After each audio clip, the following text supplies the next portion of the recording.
Okay, howdy everyone. Last major lecture topic, well, major subtopic in topic one, the intro to human factors and ergonomics. And this is collecting task data. So this goes very closely with the previous lecture 1.3 that introduced analysis and design methods. This, in a general sense, 1.3 did, the overall process. These are a little more like, hey, here's a method, that you could, now that you will have learned it, could go out and apply. So collecting task data, and what I mean by task is very commonly we're analyzing how a human performs a task. So I'm using the nomenclature, that the textbook uses. Not exactly the same as our systems oriented sorts of things, but I hope you can, if we focus in on the task aspects of our defined system, like we talked about in 1.3, we can really dig in deep. We can do things like, like the Gilbreths in terms of looking at units of work, that are performed in a task, physical or cognitive steps. So, one of the most obvious, easiest access, especially for students, is a review of what is been done before, related to a certain problem or a certain way that tasks are performed. So literature review is always a part of any research endeavor. And I have this one, basics of anesthesia here, because when I was a PhD student, I was working with anesthesiologists. And so, well, how do you perform these various tasks? Where does your attention go, with these various monitors and things? And so I actually read a textbook on anesthesia, and I felt like, oh, I could, if this PhD thing doesn't work out, I can become an anesthesiologist. So, but in any case, this is part of the review. I want to learn how people do things, how they're supposed to do things. And so I've got, training manuals, textbooks, equipment manuals. Of course, the internet is a great source of all of these things, and I won't have to, I hope, tell people that Wikipedia is only as good as the last person who edited it. It will never be acceptable to cite Wikipedia as a scientific source for this class, but great place to go to gain access to or find reliable scientific sources, and to get an overview of what they're stating. But don't cite Wikipedia. You can go to the citations at the end of the Wikipedia article, find those sources yourself, verify that they make your point, and then you can cite those. All right, so yeah, we're going to do our background search. We're gonna look for how do people do these things. All right, next, observation. Now this sounds very much like a hey, go and watch people, but I want you to think of this as, no, this is a formal method. It's got predefined sorts of ways that you would go about this. There is a real skill to observing how people do something without affecting how they do something. I forget what is it, Heisenberg or something. Yeah, you can't simultaneously discover how people act in the natural setting and not impact them. So there are ways to, basically the encouragement is don't interfere with their task in any way, get a sense for when it's okay to ask questions, to get elaborated things, take notes and follow up retrospectively. And be prepared if you're going to go and do a data collection, right? So I did this with anesthesiologists. I spent weeks just observing, anesthesiologists during surgeries. And if, I hadn't done that, I wouldn't get at a lot of the deep understanding that I have. I wouldn't have gotten that just from the textbooks, right?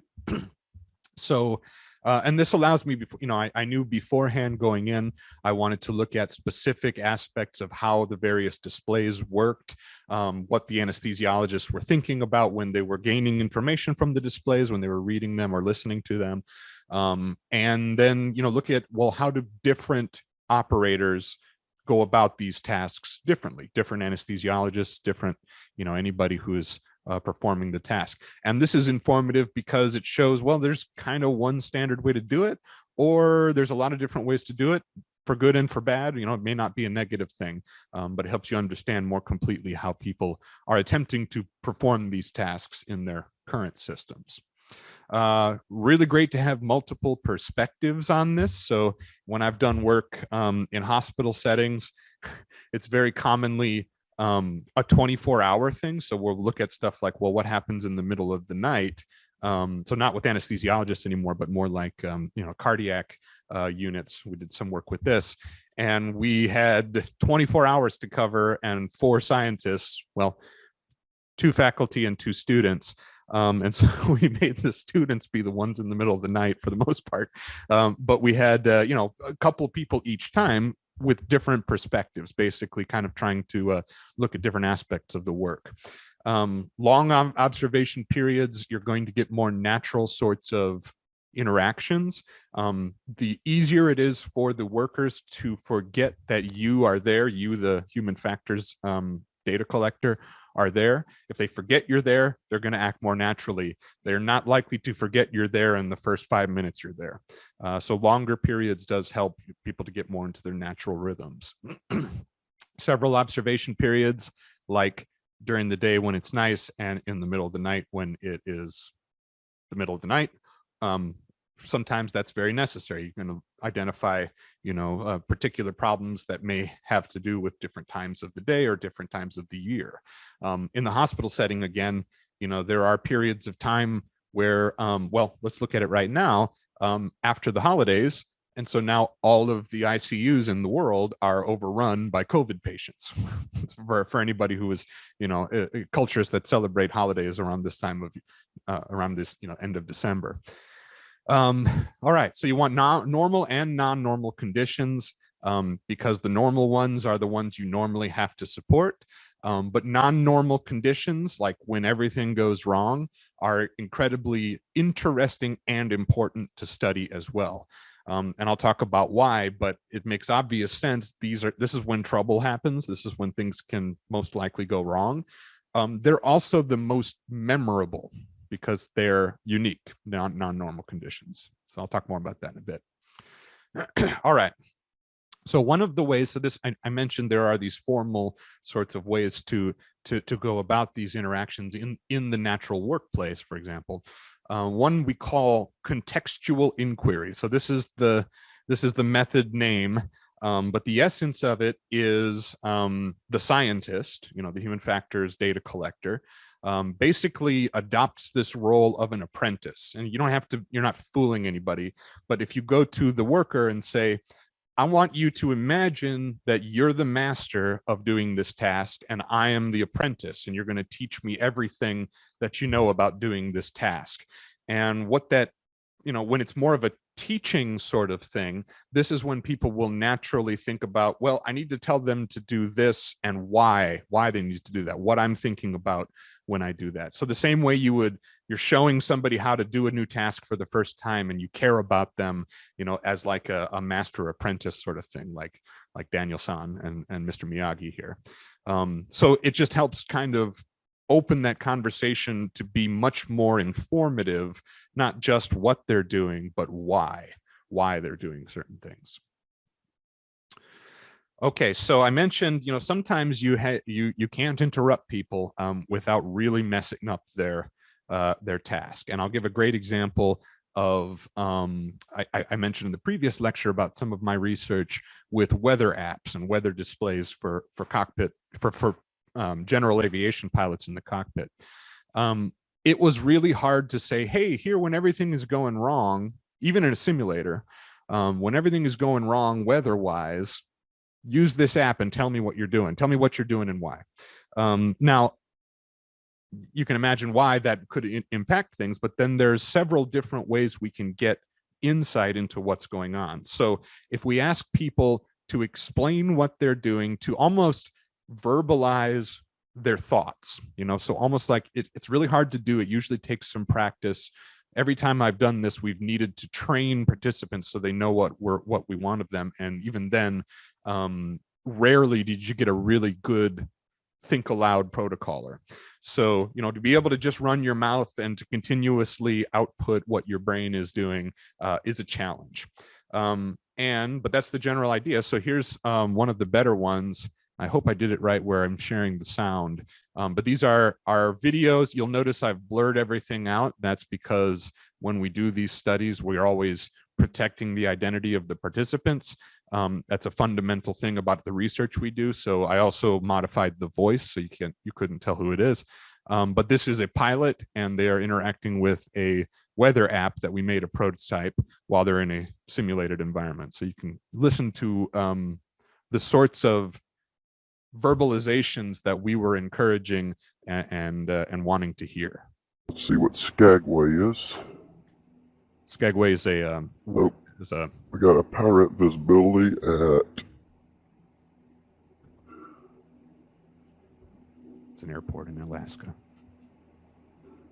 8 statute miles, 5,000 feet. We're in good shape at Skagway. If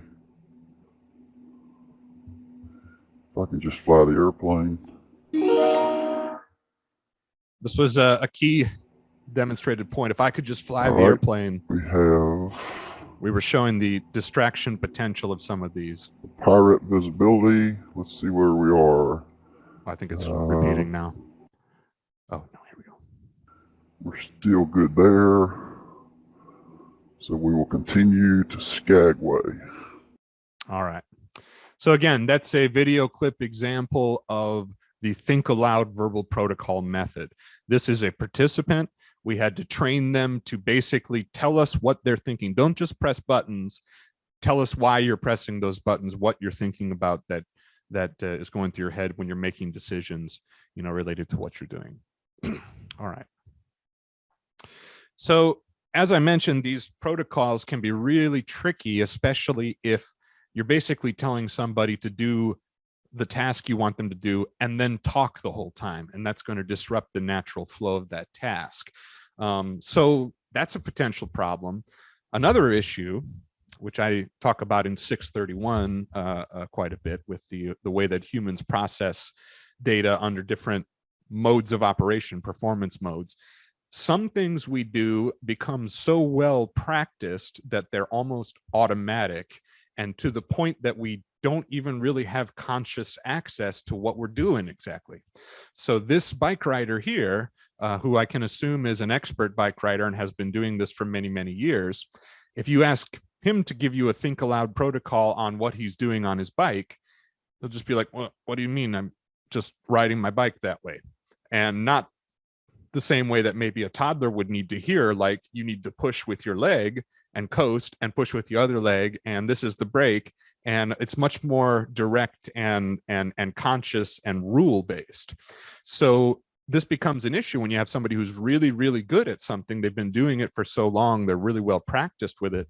And now you ask them to verbally describe what they're doing, but it's so automatic for them, they literally don't have the words to describe it to somebody who isn't living in their own brain. Okay, so that's a potential issue as well. Now, and one thing I didn't put here is, think aloud verbal protocols can be done retrospectively. In fact, that's some of the work I'm doing with the Army right now. That's what we're doing.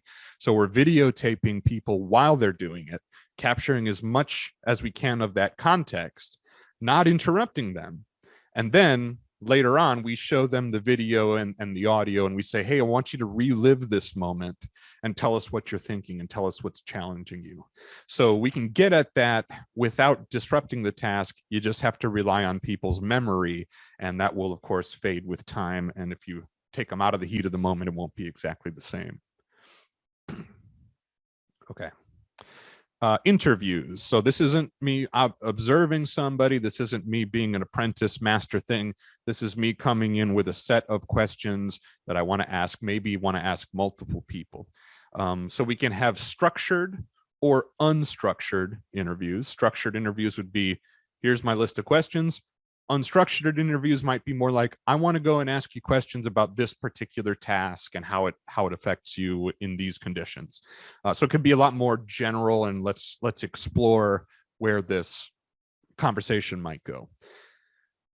All right. A focus group is basically an interview with multiple people all present at the same time. Can be very effective for getting the opinions of multiple people while only having to ask the questions once. So it's more efficient. The downside of this, some of you might see here, is this idea of groupthink. And that being a limitation of in the sense of if one person has X ideas and the next person has Y ideas, the combined sum of their ideas is not X plus Y, it's less than that, because people tend to kind of follow along where the group is going with these conversations. So if you had people individually, you'd get a greater quantity of input. Having them together, you're losing some of that, but it is more efficient, cost effective as well. Okay. Sometimes you don't have a chance to interact with people either, in person or, over the phone or Zoom or whatever. And you got to just send them, hey, answer these questions, please, on your own time when you're able. So we've all done surveys and questionnaires for various reasons. I have done them as a researcher. I've done formal surveys that went out via the internet to thousands of people, and when they responded, we paid them and everything. I've done that, and I've done with almost every study we do in a real context, like in the hospital or with the Army. We're asking a number of questions about the people's experience, the subjective experience.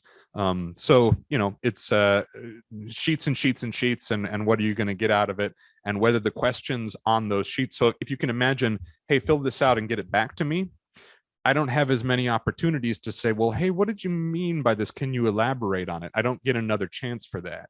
So I have to ask the questions in a very particular, careful way.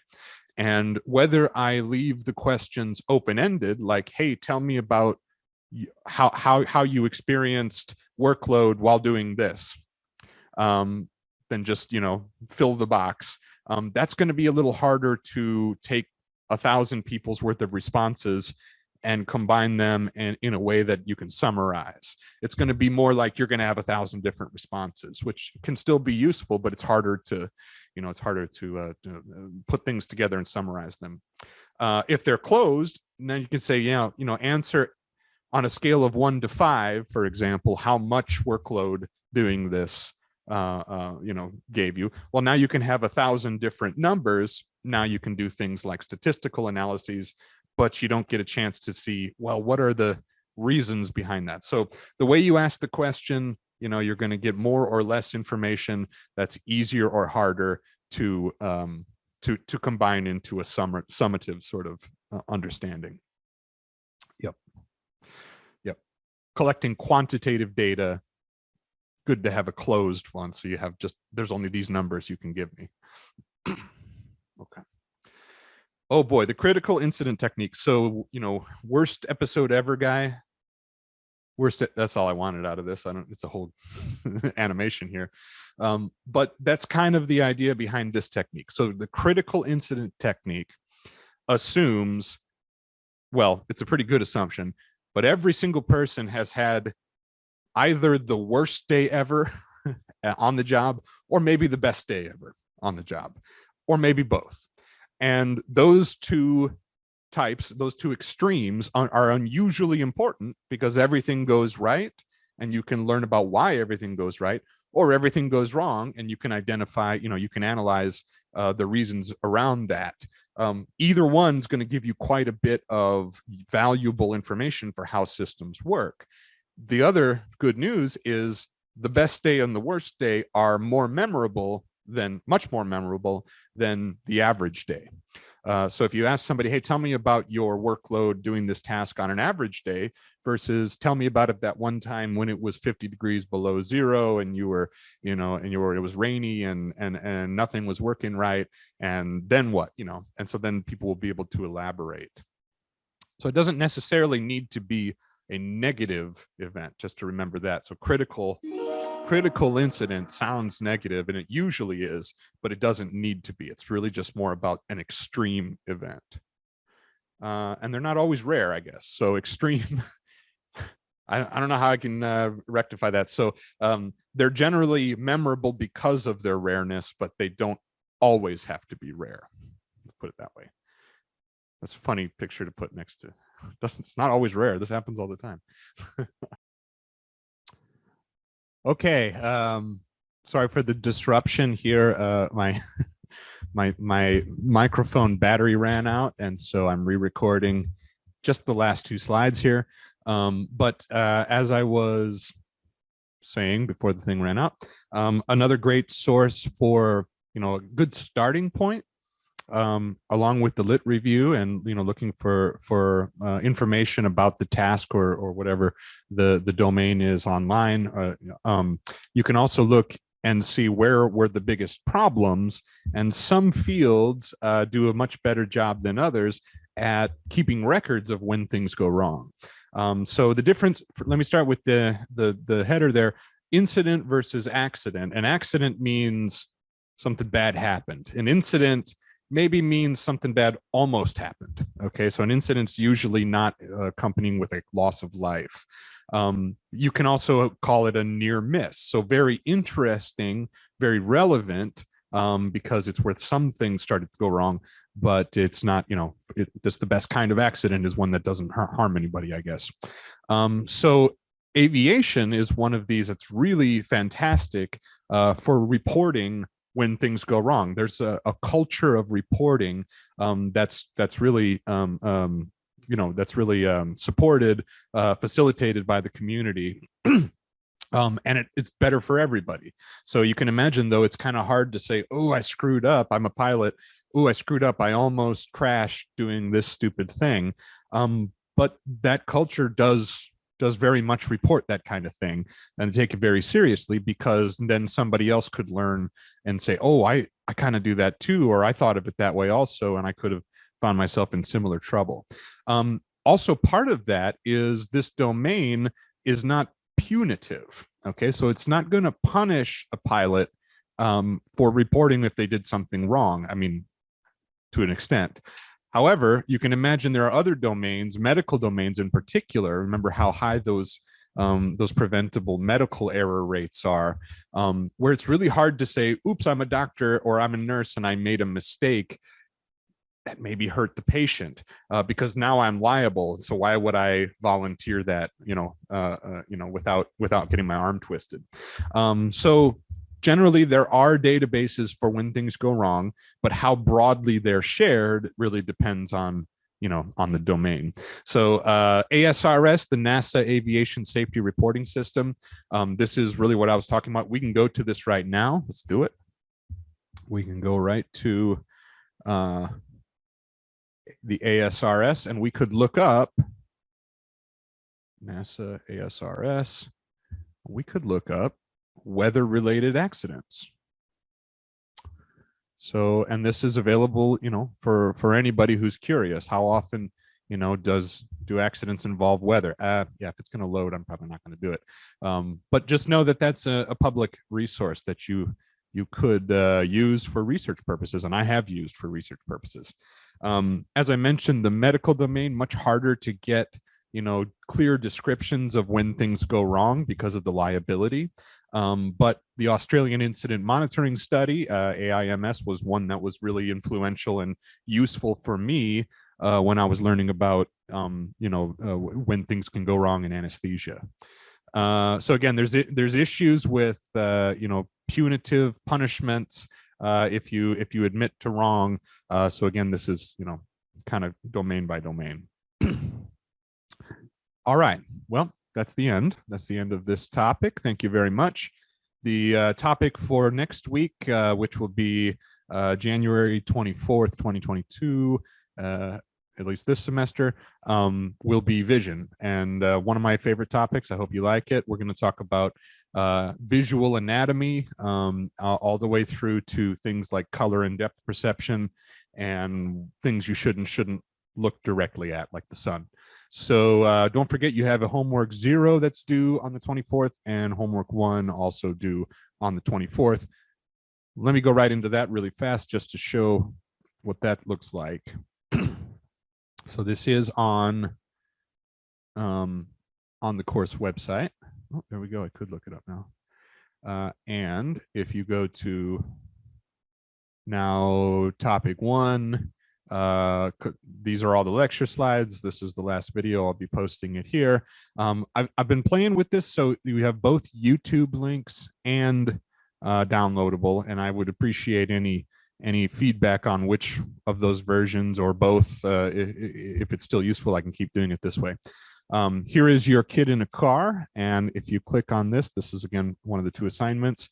You're going to need to read this chapter. It's not too long.